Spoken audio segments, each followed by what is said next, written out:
Shalom, how's everyone doing? Today is day 9 of the Kitzur Shulchan and we'll be learning Siman Beis, Seif Beis. The Kitzur says, Yalbish Malbush Harishon es talis katan. The first garment that a person puts on in the morning should be the talis katan. Shelo yelech arba amos below tzitzis, so he doesn't walk 4 amos without tzitzis. V'lefisha dain any of nikios, but his hands aren't clean yet, right? Since he just woke up, he didn't get a chance to clean his hands yet. Lo yivarich alav, he cannot make a bracha because you're not allowed to make a bracha with not clean hands. So before we discuss this whole idea of not walking arba amos without tzitzis, let's discuss something we mentioned yesterday about not walking arba amos without netilas yadayim. Right? We mentioned at the end of the Kitzur is that really when a person wakes up in the morning, he shouldn't walk 4 amos without washing his hands. So where's this coming from? So it's actually interesting because there's a Bach. Right, this Bach is in Siman Daled, and he quotes the Sefer Tolas Yaakov. The Sefer Tolas Yaakov says in the Zohar that somebody who walks 4 amos without washing his hands in the morning is chayiv misa. So, that's a very stark lesson there. But what's the pshat? Right, we said yesterday there's a few reasons we wash our hands in the morning. Obviously, we have the reason of the rush to prepare us for davening. The reason of the rush, but it's because we're like a new person. And according to those 2 reasons, it shouldn't be that bad to, walk 4 amos without washing your hands, right? Arguably, according to the rush, it's better to, wash as close as you can to davening. So it must be that this idea of not walking 4 amos without washing your hands is the 3rd reason we mentioned, and that's the reason of the ruach ra, that when we wake up in the morning, there's this impurity that comes on our hands, and as we said yesterday, there's like a sakana, it's like very dangerous. So you really shouldn't leave that on. You should wash without even walking 4 amos. And then the Bach has a question. He says, if you look in the Shulchan Aruch, he doesn't mention this halacha, but it's a Zohar. It should really mention it. It should really be a halacha. So he says, it is a halacha, and the reason why it's not brought down in Shulchan Aruch is because we have an idea of mutav sheyu shogin val yumazidin. Right? If Shulchan Aruch brings it down the halacha, everyone's going to know that this is the halacha, and people aren't going to be careful about it, and they're going to be doing averus on purpose. So the Bach says Shulchan Aruch didn't want to bring it down because now people won't know the halacha, and that's okay. They'll only be doing the Isser by accident because they don't know it. They'll be shogin. Okay, but now we know the halacha. Do we have to be so careful about this? So if you look in the Shari Tshuva in Siman Aleph, Sifkan Gimel, actually it's Sifkan Beis, he quotes the Sefer Shvas Yaakov, who has a Tshuva on the topic. So, he writes over there, somebody asked him about this halacha of not walking 4 amos without washing your hands in the morning. And he wanted to know, the person asking the question said he sees a lot of great people out there, and they don't follow this. So, is this really such a accepted halacha? So, the first thing this Shvas Yaakov says, he says, we should look at, before we're looking at the Zohar, right? Let's say this comes from the Zohar, we have to look at our Gemara, right? The Talmud Bavli. What does it say there? He quotes a Gemara, the Shvas Yaakov quotes a Gemara in Brachos Taf Tes Vav that says, who is like a person who accepts Hashem's kingdom properly? It's somebody that, wakes up in the morning, goes to the bathroom, washes his hands, and puts on tefillin. So he says, it's mashma from the Gemara that they would actually go to the bathroom before they wash their hands. And that's probably a walk of more than 4 amos. The bathrooms used to be pretty far away from their house. So he says, from our Gemara, it seems there's no problem with walking 4 amos. So he says, do we just reject the Zohar? Right? The Zohar says you can't walk 4 amos. Do we just reject it? So he says, it's unclear that we reject it. Maybe we rely on the following 2 things. The first thing he quotes is another Gemara Brachos, Daf Chafei. There's a discussion of the Gemara there about davening when there's soa. Davening in a place that there's soa.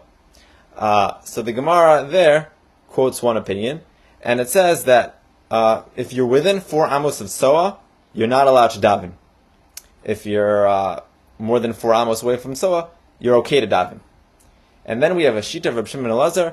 Reb Shimon Elazar says no. Even if you're more than 4 amos away, you can't daven if there's soa there. And the Gemara says, what's pshat behind the shita of Reb Shimon Elazar? Because Reb Shimon Elazar holds the whole house is considered 4 amos. Right? That's why you're in a house. There's soa on one side of the house. You're on the other side. L'chor, you're more than 4 amos away, but Reb Shimon Elazar holds that the whole house is considered 4 amos. So maybe same thing by Netilas Yadayim. Just like Rav Shimon Elazar says, by davening when there's soa, the whole house is 4 amos. Maybe same thing. We wake up, we happen to walk 4 amos before we wash our hands, but, as long as we don't leave the house, that's okay. Okay. One problem with that proof, we happen to not passing like Rav Shimon Elazar, right? The Shvus Yaakov brings it up. L'halach, we do not accept Rav Shimon Elazar, so it's not the greatest proof, but he says, okay, maybe we could still rely on it. The second proof is from a Mordechai. That the Mordechai says, first he brings down a Gemara, right? The Gemara says if there's a mace in front of you, you're not allowed to speak about any mundane matters except for matters relating to the mace. Right? In Devar of Ella, Devarim about the mace. You're only allowed to speak things about the mace. And if you look in the Mordechai says, this halacha only applies if you're in the room of the mace. If you're outside the room, then you're allowed to. So the Shvus Yaakov wants to say, we have another source that it's all about the room, right? It's not about Dalet Amos, it's about the room. But the Eliyah Rabbah says, what kind of proof is that? Right? There's no halacha when it comes of Dalet Amos when it comes to speaking about things in front of a mace. There's a halacha about a room, but the halacha is not about Dalet Amos. But we have a Zohar that says Dalet Amos by Netilas Yadayim, so it seems like it's dafka Dalet Amos. So the Eliyah Rabbah doesn't even know what the Mordechai, why the Shvus Yaakov quotes anything about the Mordechai. But even without these questions, then those two Makoros, and these two proofs that, the whole house is considered Dalet Amos, if you look in the Eliyah Rabbah says these aren't proofs at all, right? Because that Gemara with Rabbi Shimon Elazar about the Tzoa, he doesn't hold the entire house as Dalet Amos. He holds the entire room as Dalet Amos. Same thing by the case of the Mordechai. It's about the room, right? Once you leave the room, you're in a different place, right? So the Shvus Yaakov might have a good heter why you're able to wash your hands in the morning by walking more than 4 amos if you stay in the same room.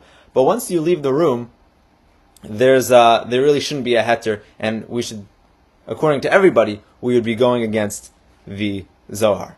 So that's why the Eliyah Rabbah, he wants to say a different reason why we're makel. Nothing to do with these, with what the Shvus Yaakov said. And he says, he found the domestic Eliezer, that the domestic Eliezer says, come on. The Gemara says, that it's a big sakana, it's very dangerous to not wash your hands in the morning, there's this danger on your hands. He says, we don't really have that danger these days, go test it out, right? The Gemara says, before you wash your hands in the morning, you touch your eye, it's gonna have this major, effect on you.